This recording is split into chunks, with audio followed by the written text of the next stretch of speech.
Ito na ho ang ating tanong, mga ginigil ng mga taga-subaybay. Maingat lang po nating basahin yung kanyang sinabi. Mula kay Joseph Quijano Dawson. Ang sabi niya, okay pastor, may itatanong pa ako ulit. Adventist naman ako pero backslider lang. Hindi ko kinokontra ang pag-aaral ng Adventist. Pero marami lang akong bagay napansin na nagpagulo sa isip ko. Ito po ang pangalawa kong tanong sa Old Tipan o sa Lumang Tipan ng Holy Bible. Kung di ako nagkakamali, may isang verse doon na nagsabi, pinatawag ng Diyos ang lahat ng anghel sa kalangitan. Yan ay nasa pangalawang screenshot. Ano? At napansin ng Diyos na wala si Lucifer. At nang dumating na si Lucifer, tinanong ng Diyos, Lucifer, saan ka nanggaling?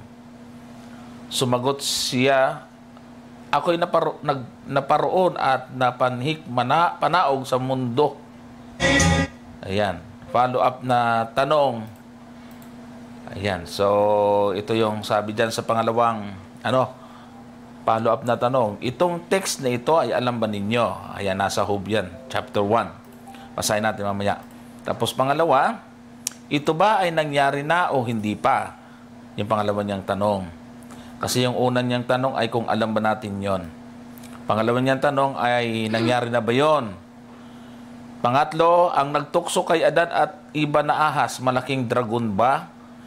Yan. Pang-apat na tanong, ang Armageddon ba sa langit ay nangyari ba na meron ng tao sa mundo o wala pa? Limang tanong, kung nangyari ang Armageddon before ang mga tao, sino ang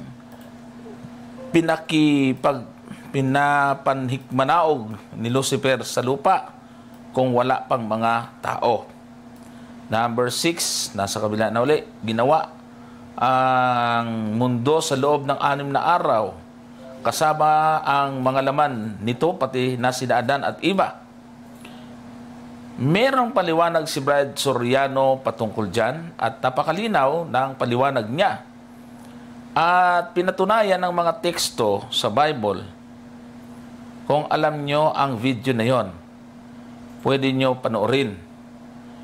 Hindi ako kaanib ni Soriano, pero hanga ako sa talino niya. Ito na, nasa kabila na. Hanga ako sa talino niya sa Bible. Sana po masagot ninyo ng maayos na paliwanag ng makontra ninyo ang paliwanag ni Soriano.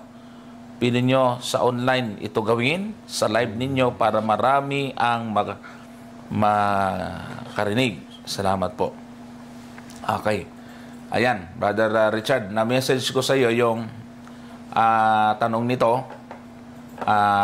Gusto niya, ang isang nakita ko lang po ditong focus is yung creation. Kasi hinanap ko yung, at narinig ko na dati yung paliwanag ni Brad Ely tungkol sa edad ng mundo. At ito pinakinggan nga natin uli kanina na hindi daw, mali daw tayo, binasa pa yung ating fundamental belief na mali daw na ang saksi at ang Adventist na naniniwala na 6,000 years ang mundo. Yung nasa Job yun, Brother Richard, Evangelist Dison. Okay. Yung pinatawag daw ng Diyos ang lahat ng anghel sa kalangitan at napansin ng Diyos na wala si Lucifer. Ito pa yung nasa Job 6 hanggang 7. Basahin natin to para maganda. Job 1:6 at 7. Isang araw nga nang ang mga anak ng Diyos ay magsiparoon na magsihap sa Panginoon, na si Satanas ay naparoon din naman nakasama nila. At sinabi ng Panginoon kay Satanas, saan ka nanggaling? Nang magkagayoy, sumagot si Satanas sa Panginoon at nagsabi sa pagparuot pa rito sa lupa at sa pagmanhik-manaog doon. Ayan. Kaya ang tanong doon ng ating kaibigan ay sabi niya roon, ito ba'y nangyari na o hindi pa?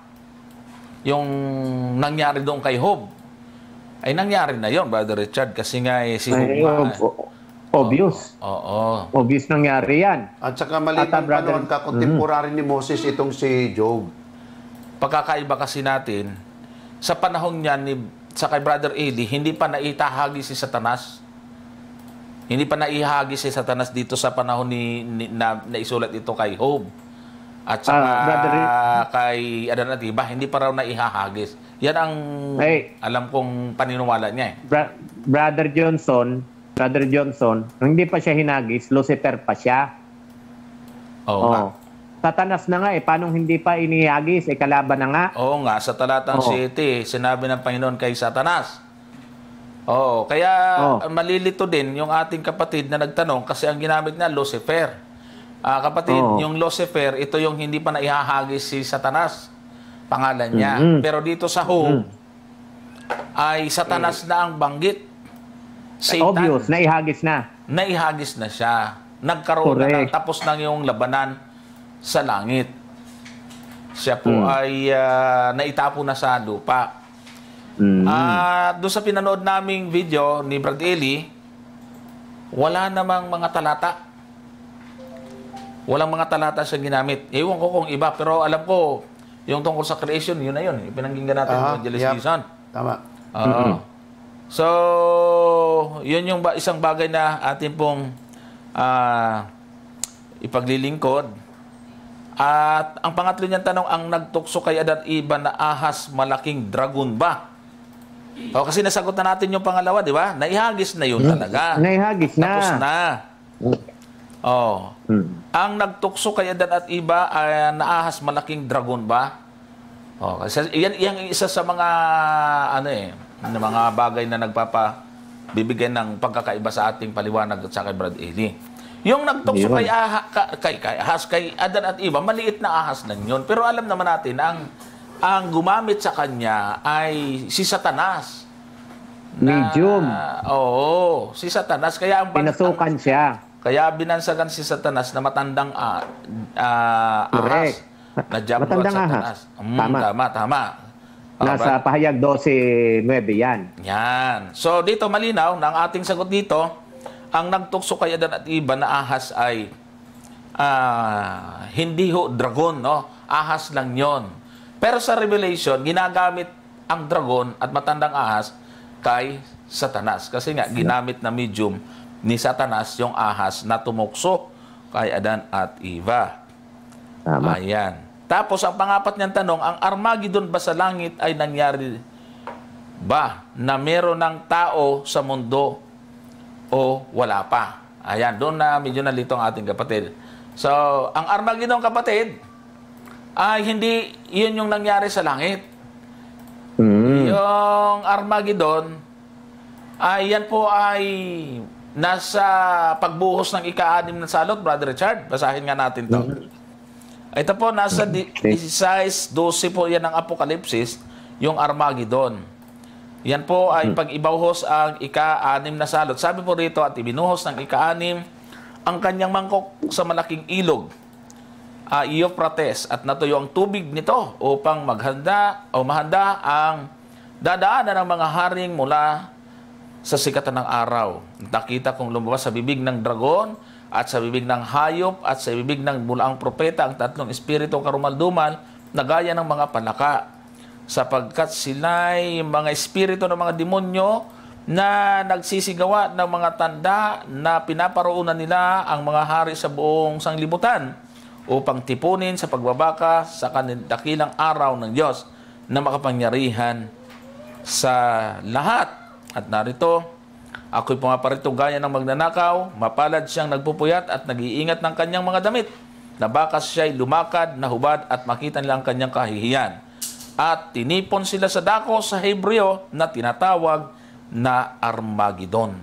Tapos sa 17, diyan ibubuhos yung ika-7 salot. So ibig sabihin, yung Armageddon ay pag binuhos yung ika-6 na salot, bago yung ika-7, at ang ika-7, ito ay second coming, ay doon pa lamang ang Armageddon. Hindi ho sa langit nangyari yon. Brother Richard, sige. Additional. Opo.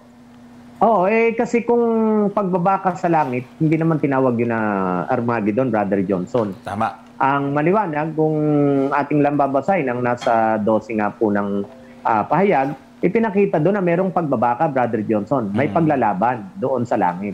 Pero hindi Armageddon. Kasi yung salitang Armageddon, kinuha yan sa isang bali ng Brother Johnson, gerahan. Yung Megiddo. Magido.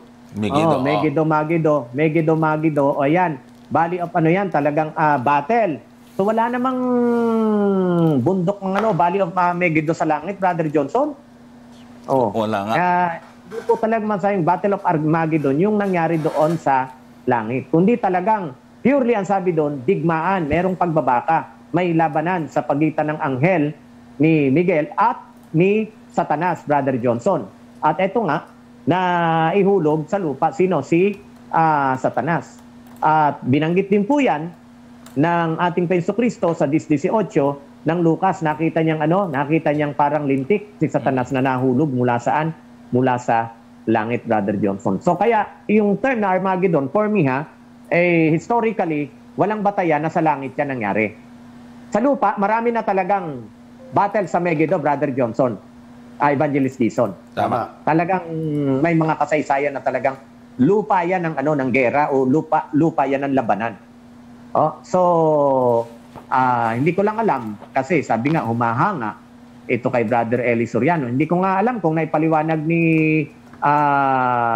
Eli Soriano nung nabubuhay pa siya kung ano itong Valley of Megiddo bakit ito nabanggit dito sa Revelation? Kasi meron ng mga historical na pangyayari mismong dyan sa lugar na yan kung saan talaga. Uulit-ulitin natin, lugar po yan ng labanan o gera, Brother Johnson at Evangelist Bison. Kaya hindi sa langit yan. Hindi yan sa langit. At tama yung sinabi mo, dyan po sa Revelation chapter 6, Brother Johnson. Meron nang idadagdag. Meron po akong ipakita sa inyo, kaibigan, yung tungkol po dyan sa tinatawag nating Armageddon. Para hindi po kayo malito, di naman, kunting karagdagan lang po, ito po mabasa natin sa Revelation chapter 16 verse 6 na ito po ang pagkasabi. At itinapon sila sa dako na sa Hebreo ay tinawag na Armageddon. So ang term na ginamit dito, Hebreo na nga agad Ang dako na tinutukoy dito, yung tinatawag na Megiddo, Armageddon, so doon po iyon kinuha. So hindi po ito sa langit. Ang kanya pong context dito, tinutukoy po lupa, hindi po langit. Bagamat sa langit, tama yung sinabi ni Brother Richard, na talagang may record, chapter 12 ng Revelation, na mayroong malaking digmaan sa langit at natalot na gapi ng Panginoon ang kalipunan o kaya grupo ni Lucifer. Doon naman po sa tinawag na, madugtong ko na lang din, Brother Johnson, itong tungkol dito sa sa dragon, kanina, madugtong ko lang.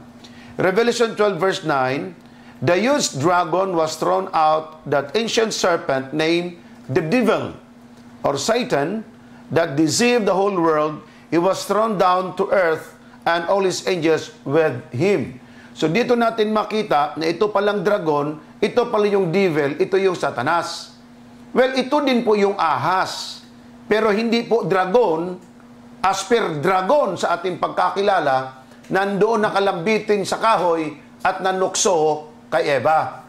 For sure, kung ganun sigurong itsura siguro, Brother Johnson, tatakbo talaga siguro si ibang makita niyang kalaki-laki naman itong animal na sa harap ko. So, hindi po ganon. Bagamat si Satanas ay tinawag din pong ahas or matandang ahas. Tinawag siyang Apollyon, Abaddon, Devil, Satan, Lucifer, o Diablo, o kung ano pang pagkatawag sa kanya. Marami po kasi ang katawagan po o pagkatawag po sa kanya. So, wag po kayong malito tungkol sa bagay pong yon. Yung ahas na yon, na kung saan naging kausap, naging medium lang yon ni Satanas o ng Devil nang matukso si Eva. Mahal ko mga kapatid at mga kaibigan.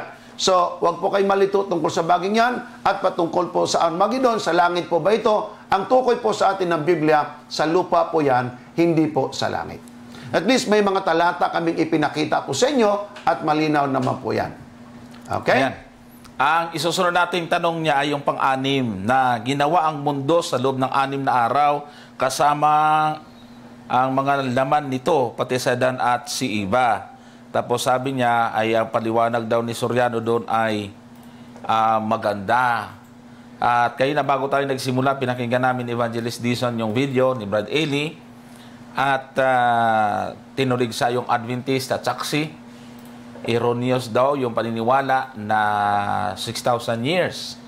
Ang kanyang mga sinabi ho doon ay hindi daw nilinaw naman natin ng mga Adventist yung yung age ng humanity at saka yung mundo. Ibig sabihin, iba sa kanyang edad, Brother Richard, ng paglikha sa tao at yung pasimula ng mundo. Kasi nga, may mga binanggit nga po siya roon na mga importanteng bato. Mga fossils nila na tinatawag. Oo, yung mga ginto, mga diamond, na yan, kung ano-ano pa. Kasi yung silver, may copper pa na sinasabi po doon na Iron, gold, diamond. bago daw mabuo yan, ay Millions of years yan. billion pa of years. Kaya para sa kanya, actually, sabi nung sa kanya na nagtanong, marami daw talata. Hindi ko alam kung anong video yun kasi wala akong narinig na talata sa kanya. Hindi pwede niyan talataan yung billion of years na edad. At yan lang ang nakita kong sandalan niya para patunayan, Brother Richard, na million of years ang mundo dahil sa mga ginto.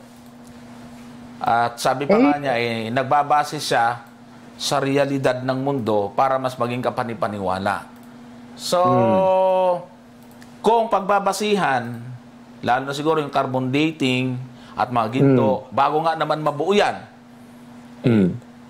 matagal na panahon, Brother Richard. Pwede bang maging sandalan yon? Ay, hindi. Hindi pwede, Brother Johnson. Kasi halimbawa, kung carbon dating, mga fossils ang titingnan. Ba, sa carbon dating tayo. Kailan nilikha si Adan? Nung ika-6 na araw, tama po ba? Yeah. I-carbon date mo si Adan nung ika-6 day. Ilang taon agad siya? Oo nga. Ilang taon agad siya? At saka yung mga So, hindi lalabas na... yung mga kahoy, sabi ng Panginoon, magkaroon ng kahoy, mga bato. Hindi naman yung kahoy ay nagsimula sa seed or tumubo unti-unti. Tapos unti-unti million of years bago nung malaki na sa kanila sila Adan. Ganap kasi ang lumalabas sa kanya eh. Tama.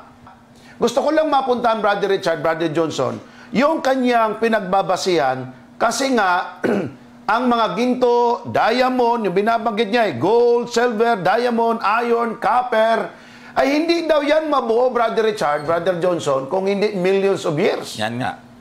Now, aking basahin sandali ito na nakalagay sa aklat ng Genesis at itong the creation of man and woman. O chapter 1, chapter 2 pa lang ito eh. Now, tingnan mo. Kung ang pagbabasihan, wala naman siyang binasang ginto, brother, wala naman siyang binasang bersikulo tungkol sa ginto, Brother Johnson eh. Binanggit niya lang yon. Basta ang punto niya ng Brother Richard, na nabuo ito sa napakahabang panahon, millions of billions of years pa. Pansinin niyo po mga kapatid, the creation of man. Genesis po ito ha. And that is how the universe was created. When the Lord God made the universe, a stream flowed in Eden, watered the garden. Beyond Eden, it divided into 4 rivers. Ano yung mga rivers na yon? The first river is the Pison. It flows around the country of Havilah. Pure gold is found there. And also rare perfume and precious stones. So ano yung mga precious stones? Gold, diamond, mga copper at iba pa. Ay dito pa lang, Brother Johnson, sa Creation Week pa lang. Ay saan ka makita Creation Week, million of years na? Paano naging week yan? Dito pa lang sa Creation Week ng Panginoon sa paglalang niya ng tao. Si Kaanin, binanggit yon. Nandoon na yung 4 na ilog na isa sa mga ilog na tinawag na, ano yun? Gihon. Pison.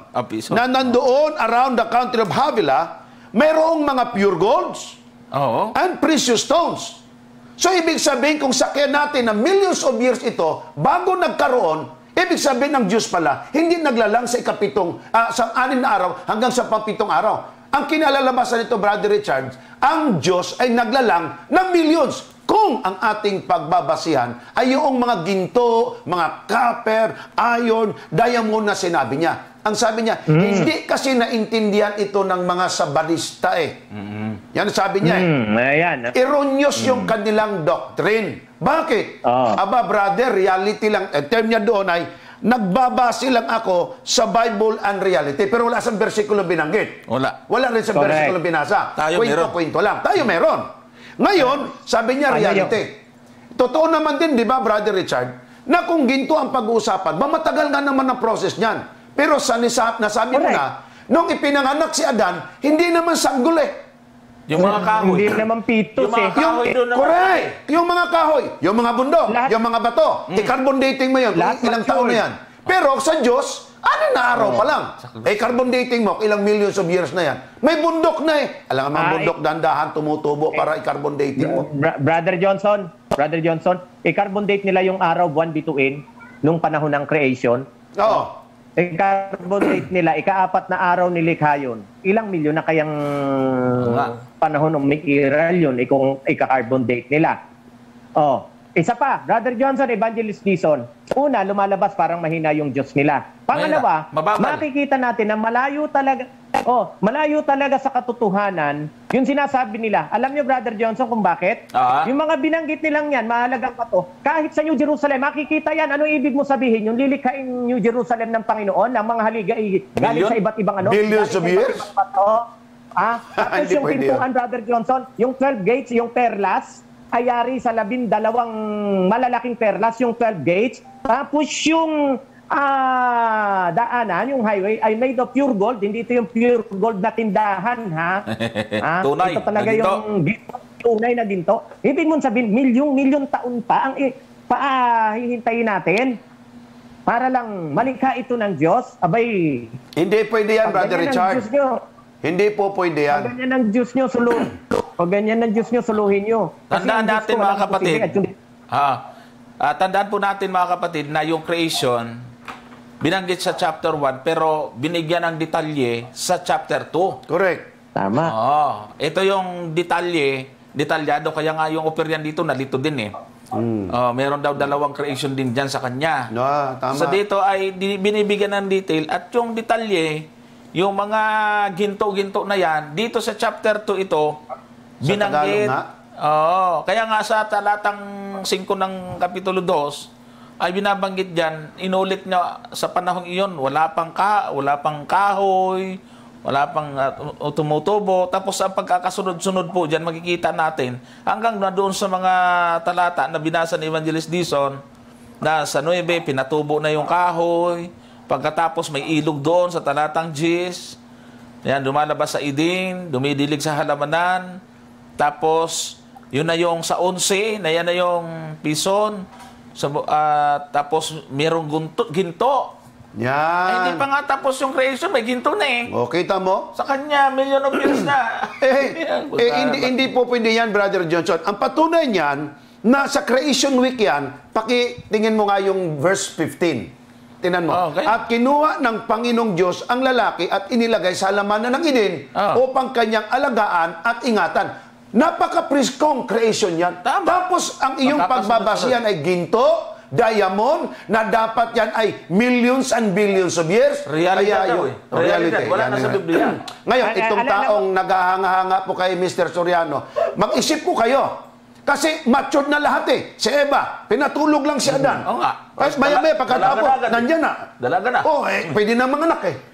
Alam mo, Brother Johnson, patay na yung tao, pero singin ko itatama ko yung kanya. Sabi niya, mas maganda nga itama. ayon sa Biblia, ayon sa Biblia at reality. Hindi po, ang kanya pinagsama niya, Biblia at evolution. Hindi reality. Nga. Evolution Big yung Bang kanya. Theory. Ang Evolution. kanya, Biblia at evolution. Kaya semi-biblical siya when it comes to creation at semi-evolution. Evolution talaga. Kasi kung evolution lang pinaniwalaan niya, hindi siya naniniwala sa Diyos na nag-create. Kaya ang ginawa niya, pinagtagpo, Brother Johnson. Alam niyo, may mga ganong Kristiyano ngayon. Oo naman. Na pinagtatagpo ang evolution at creation. Sa ating mga Seventh-day Adventist Christian, di natin tinatanggap yung semi-evolution at semi-creation. Naman. Talagang purely creation tayo. Purely creation ang dahilan bakit nandito lahat itong mga bagay na to. At ulitin natin, sa atin, Brother Johnson, Evangelist Season, walang problema kahit pa sabihin mong bilyong taon ang development niyang mga yan. Pinakita naman, Brother Johnson, na tama, after na lumikha ng Diyos ng mga talagang sabihin natin matured, katulad nila katulad nila Eva at Adan, pumasok na talaga yung tinatawag na natural process. Di po ba? Ito yung sa tao, reproduction. O hindi na lang on the spot, isang araw mabubuo yung tao. Kundi by means of reproduction, nakikita po natin na pinagsama na, yung sabi nga ni Dr. Medina, Daddy Doc, 23 chromosomes ng tatay, 23 chromosomes ng nanay, pag nagtagpo yan, magiging tao yan, at ang tawag na po dyan ay reproduction. Ilang buwan ang normal na reproduction ngayon ng isang tao, Brother Johnson, Evangelist Dison? Di ba 9 months? 9 months. Yan na po ngayon. Pero hindi nangyari yan nung wala pang nilikhang tao ang Panginoon. Nilikha muna si Eva at Adan. At pagkatapos nun, tinawag na nga sila na si Eva na ina ng lahat ng mga nilalang o ng mga tao. So kaya, sana yan ang ating ilagay sa ating isipan. Kaya, again, pasensya na kahit patay na yung tao, hindi ako papayag sa term niya na biblical and reality. Hindi ang nakita ko, honest opinion at analysis to, biblical and evolution ang kanyang pinagsama na hindi natin tatanggapin yan kahit kailan. Yan. So mga kapatid, at doon sa ating kapatid na nagtanong, si Joseph Quijano, yan ay mas nakakatakot na paniniwala. Kasi ang evolutionist, alam natin na nawawala ng doon yung Diyos. Unang-una, sa million of years na creation, meron pa siya dyan na hindi pare-pareho yung araw ng paglikha. Meron doon literal 24 hours, meron ng araw sa Genesis, sa creation, na hindi 24 hours, kundi 1,000. Meron pa siyang ganun Sa susunod siguro ating yung bibigyan ng pansin din. So dito, wala po tayong nakitang bigat ng kanyang pagpapatunay, kapatid, dahil nga tama si Brother Richard na hindi po Biblia ang kanyang pinanghawakan. Unang-una, kung totoong million of years, ay hindi dapat ang pagbanggit ng mga genealogy, yung hanggang sa panahon ng ating Panginoong Jesucristo, Brother Richard, kukulangin Dahil bibilangin mo lang yung mga pangalan ng mga tao, di ba? Nasa lesson natin yan nung nakaraan Yan ay mababasa natin sa Mateo, di ba? At saka sa Genesis. Tama. Sa aklat ng Genesis, hanggang sa panahon Kapitulo 5. Opo. Itong aking tinitingnan, Brother Johnson. Pwede mong mailagay sandali bago natin puntahan yan kasi connected dito sa nakita ko. Sa chapter 2 ng Matthew. Sige. Madali lang naman makita. Kung tingnan mo ito, Brother Richard, Brother Johnson, walang million of years nga Wala talaga. Kahit million na lang. Lalo na kung millions. Tingnan mo ito. The visit of the wise man. Diba? The visit of the wise man. Dito natin makikita yung genealogy ni Jesus Christ sa chapter 1, I would say. Genealogy of Jesus Christ. Diba? Dito sa chapter 1, verse 1, anong sabi diyan? Ang aklat ng lahi ni Jesucristo na anak ni David, na anak ni Abraham. Ang kwenta dito, nag-umpisa kay Abraham. Yan. Abraham, naging hari si David, ganun, ang sister Abraham, Isaac, Jacob, Huda, si Perez, si Serah, si Tamar, si Ram. Papunta yan dito sa verse 17. Yun yung generation hanggang lumabas ang Misaya. Yan. Kwentahin nyo po yan kung meron niyang 1 million of years. Wala.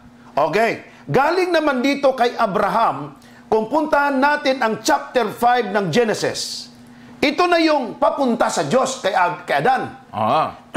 Sa chapter 5, tingnan nyo po yung taong humahanga kay Eliseo Soriano na ito sinusuri po natin. Kayo na po ang mag-isip. Kasi ang ating ginagamit dito, ito yung totoo, Brother Richard, Brother George, na Bible and reality and common sense. Okay? Reality in the sense na Hindi mo pwede i-carbon dating si Adan at si Eva. Nung lumabas sila, kalalaki ng mga ngipin, ang tatangkad na nila. Ang mga buto nila ay talagang pwede ng mga anak si Eva. Saan ka makakita ng tao, Brother Richard, nung ipinanganak ay kompleto na tulad ni Adan?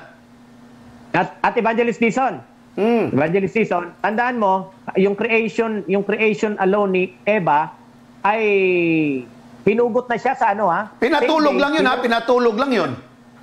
Minugot sa tadyang ni Eva. Kaya, paano mo kikwentahin ng milyon yun? Oh. Hindi pwede. Hindi pwede. Ulitin ko, ha? Doon po sa chapter 1 ng Matthew, binabanggit po dito ang genealogy na binanggit po dyan si Abraham. Madali na lamang po naman yan. Kasi dito po sa chapter 5, umpisahan natin sa verse 32. Galing sa ibaba, paakyat kasi makakarating tayo doon kay Adan eh.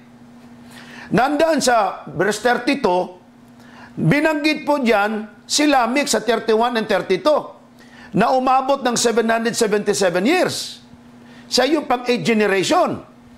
Then, kung inyong titingnan, nandito naman si Methuselah sa verse 27. Nandyan naman yung tatay niyang si Enoch. Si Enoch, nandyan naman si Jared. Si Jared, nandyan binanggit si Mahalalel. Tapos binanggit si Cainan. Binanggit naman si Enos. Binanggit si Seth. Binanggit naman dyan si Adan sa verse 2 and 3 at binanggit na dyan na si Adan galing sa Diyos. Bilangin po ninyo galing kay Lamech papunta kay Adan. Wala pa po yung 1 million. Wala. O galing kay Lamech na ipanganak si Noah. Si Noah nagkaroon ng Shem, Ham, Japet. Hanggang ipinanganak ang lulo sa tuhod ni Abraham. Hanggang kay Abraham, napunta kay Isaac, kay Jacob. May mga records sa Biblia yun eh. Then, papunta sa 12 tribes of Israel, nandun na si Moses, hanggang kay Jesus Christ. So, in short, madali po ninyo malulocate ang katotohanan kasi from Jesus Christ to David, wala pong 1 million of years yan. Galing kay David, papunta kay Abraham, wala din pong 1 million of years yan. Galing kay Abraham, papunta kay Lamech, papunta kay Cain, kay Abel, papunta po doon kay Adan, wala pong 1 million of years yan. Ngayon, kung inyo pong pakinggan si Mr. Soriano, na mali ang Seventh-day Adventist kasi dapat millions of years, Brother Richard. So dito pa lang, common sense lang, bilangin lang nga ninyo mismo ang edad ng mga patriarka, malalaman ninyo kung gaano katanda ang lupa. Tama. Absolutely. Tama. Or approximately. But not even billions of years. Not even thousands. Yeah. Actually, ang mga patriarchs ay more or less, sabi nga po, pabalik yung kinenta mo, brother Evangelist Dizon na. Hanggang sa New Testament na, ay humigit kumulang lang 4,000 years, Brother Johnson. Correct. Tama dyan. Dito na yan, nasa panahon ng natin, humigit kumulang lang 4,000 years. Hindi natin mano yung exact, kaya nga more or less. Kasi wala tayo ng creation para bigyan natin ng exact date, Brother Johnson. Naman. Pero hindi aabot doon sa sinasabing milyon taon. Otherwise, talagang maniniwala ka na sa evolusyon, brother. Kahit nga 10,000, di maabot eh. Kaya nga So kaya nga alam nyo, conservative, yung ibang mga scholars, Brother Johnson, Evangelist Dizon, binibigay nilang pinakamatandang edad ng mundo ngayon ay 10,000 taon. Conservative yun, ha? Conservative. Pero hindi man lang nakaabot ng kalahating milyon. Kaya nga, hindi lalampas doon.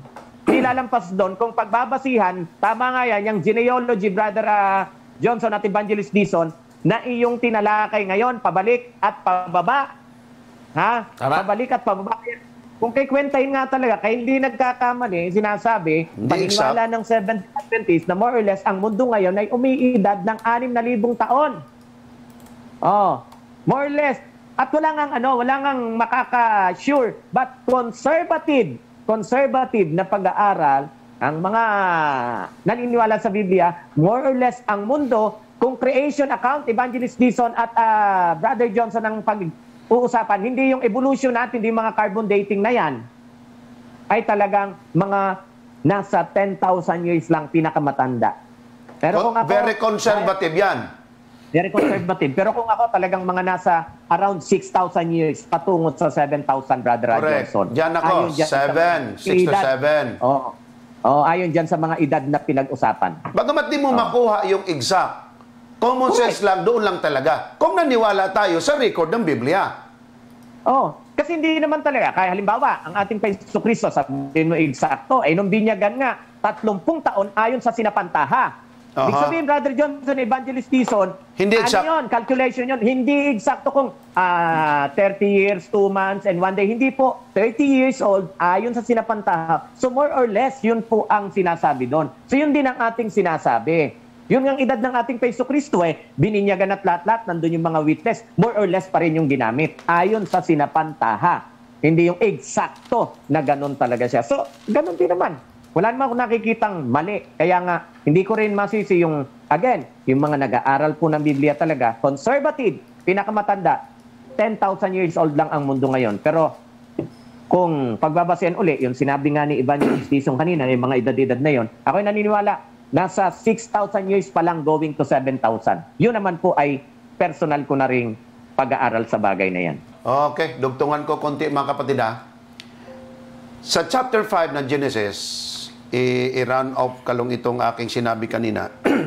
Madali lang po namang malaman mga kapatid Ang tawag ko lang po nito common sense.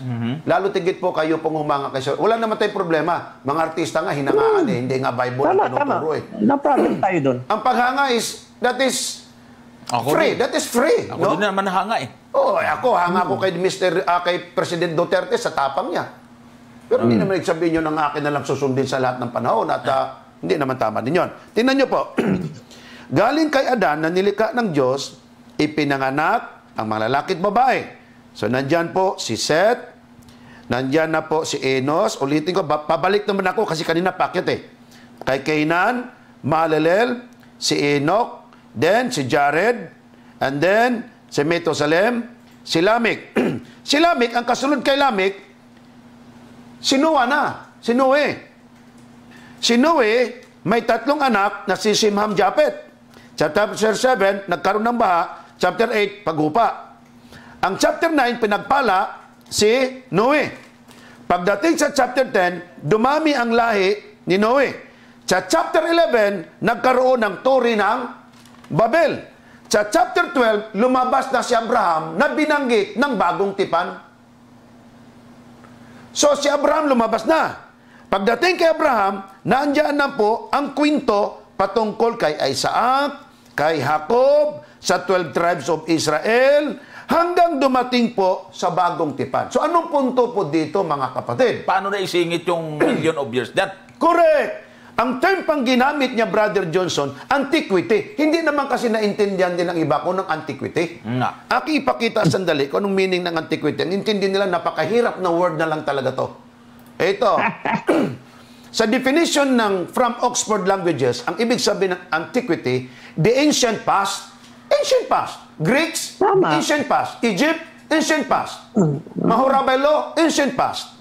Pero may term ginamit ito, especially the period before the Middle Ages. Eh di nandyan ang sibilisasyon, the Ur of Chaldees, the first civilization, lugar ni Abraham. Ay ito pa, antiquity, galing sa Webster Dictionary, kay Merriam-Webster. Ancient times, especially to those before the Middle Ages, a town that dates from antiquity. Antiquity of being ancient, a castle of great antiquity. Wala namang mahirap ditong intindihin So, ating makita, mga kapatid, na ang tinutukoy na antiquity, past, old history, hindi naman lalampas kay Adan din. Billions of years pa rin. Hindi ko may antiquity, million of years na yan. Ayun na nga, antique. Kaya nga, salita pa lang antique. Pag sinabi, antique tong gamit mo, ibig sabihin, luma lang. Luma, yun lang. Oo, luma, matagal na. Yung sabihin, hindi yung panahon ng evolution. Saan ka mo nakakita ng antiquity, bago pa yung panahon ng evolution? Wala pong ganon, mga kapatid. Kung meron mang masabing pinaka-antik, antik na antik talaga, walang iba kundi ang Diyos sapagkat siya'y umiral mula nang walang hanggan. Naman. Hindi yung evolution. Alam nyo, Brother Johnson, Evangelist Tison, medyo nagdududa kasi ako na baka may semi-deist din ang paniniwala nitong iba. Alam niyo yung deist na lumikha ng pasimula tapos wala nang pakialam. Binayaan niya ng ma-develop. May mga ganun din na paniniwala. Naniniwala nga sa Diyos pero nung lumikha, wala na siyang pakialam. So, nagkaroon na lang ng development. O, malamang hindi naman 'yon. Kaya nga mga kapatid, itong ating pinag-aaralan ngayon ay isa ring magandang pagtuunan. At Brother Johnson, yan nga ang ating lesson ngayon. Ngayong week na to. Oo. Sakto. Oo, at ang sabi nga Brother Johnson, totoo naman na itong ating pinag-aaralan ngayon, mahirap mo talagang paniwalaan ito kung hindi mo hahaluan at sasalian ng pananampalataya, Brother Johnson, Evangelist Dizon at mga tagapanood. Correct. Wala. Bakit po? Bakit magtatalo-talo tayo kung hindi natin sasamahan ito ng pananampalataya? Pagtatalon-talunan natin ang isang bagay na lahat tayo'y hindi witness. Isa lang ang safety dyan. Biblia lang ang tingnan mo. Kaya nga, so kailangan talagang samahan ito ng pananampalataya, Brother Johnson. Tama. Otherwise, sasabihin ng evolution. Ganito lang ang simpleng sabihin na niniwala sa evolution. Ito ay nagpasimula sa ngayon. Bakit? Nandun ka ba? Nakita mo ba yung pinakamaliit na selula na pinagmula ng lahat? Sigurado naman, wala naman sila. Yung naniniwala sa Big Bang Theory, may sumabog ng napakalakas, boom! Saan ka doon? Ba't nabuhay ka pa? Saan ka doon? Alam ko, pag sinasabugan, patay. Nakakadisgrasya, di ba, Brother Johnson? Yan. So, lahat ng ito, lalong-lalo na itong complicated na proseso ng buhay na pinaniniwalaan nila. Mga kapatid, mahirap ding paniwalaan kahit ako, Brother Johnson, alala mo sa Luneta, yun ang aking tanong doon sa ATS na aking nakadebate. Sabi niyang tao galing sa unggoy. Nung tinatanong ko, sino yung pinakahuling unggoy bago naging tao, bago nagkaroon ng tao? Walang may turo. Kung sino yung kahuling unggoy bago nagkaroon ng tao. So again, pare-pareho tayong absent nung likhain ng Diyos ang mga bagay na ito. Kaya kung hindi natin talaga sasamahan ng pananampalataya, puro na lang tayo, Brother Johnson, Evangelist Dizon, presumption. Haka-haka, presumption. Pero tayo po, sinasamahan natin ang pananampalataya. At yung ating pananampalataya, Evangelist Dizon, Brother Johnson, na hindi suntok sa buwan. Naman. Nakabase sa Biblia. At kaya nating patunayan, kahit by mere logic at sabi mo nga, and common sense and sense of the common, mapapatunayan natin ang ating paniniwala, Brother Johnson. Bakit? Isang bagay. Ito na lang, isang bagay. Yung tinatawag na about design, yung sa design. Pag may design, may designer. Naman. Di ba? Saan ka nakakita? Ang laking tsamba naman kung kailan may napakalakas na sumabog, boom! Tsaka napunta yung Earth sa tamang kalalagyan, yung Sun sa tamang distansya na kalalagyan para hindi masunog ang mga tao sa lupa at ang mga... Ang laking tsamba naman na napunta talaga siya sa dapat niyang kalagyang distansya. Ang maganda pa dyan, ang tsamba nananatili hanggang ngayon. Kaya nga, mag-isip kayo mga kapatid kung yan ang paniniwalaan nyo, tapos yung mga galaxies na beyond sa ating nakikita, na ilagay doon sa lugar na dapat nilang kalagyan. Mga kapatid, kaya illogical talaga na hindi tayo maniwala na walang Diyos. Mas logical na paniwalaan natin na may isang designer, isang Diyos na makapangyarihan sa lahat na lumikha ng lahat ng bagay. Sige. Pwede bang, kasi binanggit niya yung ating Bible, ang ating Seventh Adventist Fundamental Beliefs. Pwede ko ba mapuntahan to sandali? Sige daw. Binanggit niya at nag-quote pa sila sa Seventh Adventist Fundamental Beliefs, mga kapatid. At ang topic doon is about creation, 72 to 74. Kinote ito at ang nagbasa, ano pangalan nun? Luz? Yung babae. Sinabi ni Mr. Soriano, nasabi daw ng mga Seventh Adventist, 6,000 years lang ang pagkalalang ng mundo. Hindi ganon ang pagkasabi ng Seventh Adventist Fundamental Beliefs. Ito naman problema ng taong ito, binamali-mali kasi. Ito basahin natin. Ito Ito. But, dito sila nag-umpisa Christ does not just speak salvation into existence. The process of saving people stretches over millenniums. It involves the old and new covenants. Christ, 33 and 1/2 years on earth and his earthly nearly 2,000 years of subsequent heavenly intercession. Here is a vast span of time. Okay? Vast span of time. According to the scripture chronology, about, Brother Richard, yung salitang about, hindi exactly. Tama. Oh, about 6,000 years since creation, and people still have not been returned to the Garden of Eden. Pero kanila, siniguro nila ng 6,000 years lang, at yun ang aral ng Sabarista, kaya mali eh. O, yan pa sinabi na doon. Na kung basahin naman ninyo, hindi naman po ganun ang pagkasabi. Minamali lang at dito lang sila po talaga nagbase. Here is the vast span of time according to the scriptures chronology about 6,000 years since creation. Hindi nga nila naintindihan kung since creation of alin? Since creation, ano ang tinutukoy? Hanggang saan? Hindi po nila ito pinaliliwanag, pero ang malinaw na pinaliwanag na sinabi raw ng Seventh Adventist ay ang mundo daw ay 6,000 years. Hindi niya naintindihan salitang about.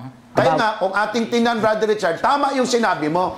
Kung ikaw, conservative, 6 to 7,000. Lumampas man, hindi lampas ng 10,000. Bakit? Correct. Base lang po doon sa kay Jesus Christ, which is may records na tayo kay secular ngayon sa ating panahon, hanggang doon kay David. David hanggang doon sa mga kailan ni Noah, sa patriarka at iba pa, hindi nga aabot ng 10,000 years eh.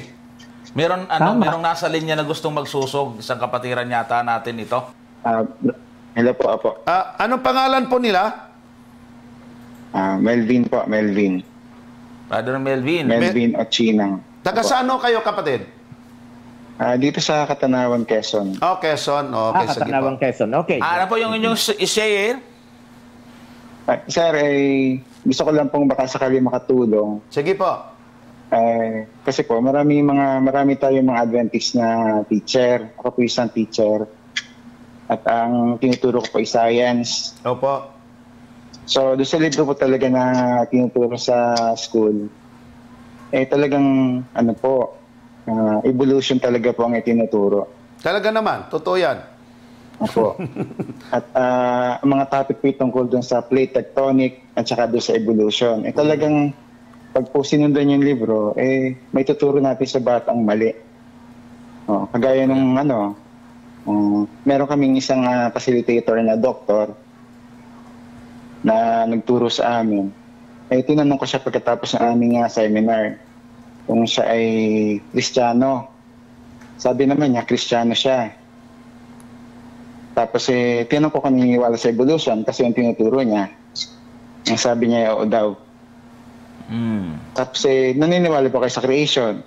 Sabi, naniniwala din daw. Hindi, kung Opo. Marami pong mga matatalino tayo na hindi mo pa Adventist yun, Kaya lang, marami sa mga nag-aaral, talagang pag tinanong mo tungkol sa ganung bagay ay hindi nila alam kung anong stand nila. Yun lang. Parang itlog po. Anong nauna, itlog o manok? Yun Hindi lang. na masagot yun eh. Oo nga. Opo. Di ba? Kaya nakakatawa. Napakatatalino nila pero alam po ninyo yung mga ganung bagay hindi alam. Okay. Gusto ko pong panawagan yung mga teacher po na Adventist, lalo tigit yung mga science teacher. Abay, pagkakataon natin na Ituwid. itama ang paniniwala. Tama. O ituwid. Kasi po ang mga bata, madaling mapaniwala. Alam niyo ba pag ako'y nagtuturo ng science, kinukwento ko sa kanila. Kinukwento ko sa kanila yung sa plate tectonics na nung likhain ni God, gano'n nakatanda. Wala na pagtatalo doon. Yan. So, nakikinig po sila at nakikita nila yung basehan. Binabasahan ko po sila ng mga verse sa Bible. So, yun na po, sir, gusto kong i-share para po baka sakaling makadagdag po ng encouragement po sa iba. Tama, salamat po, sir. Thank you, kapatid. Yan. Ayan. Yan, no? So, Isang science teacher. Opo, isang science teacher. Talaga namang pagka hindi ka talaga kumapit sa Bible, ay doon ka po uwi talaga sa evolution. At nagkataon na ang dating daan ay doon na dali.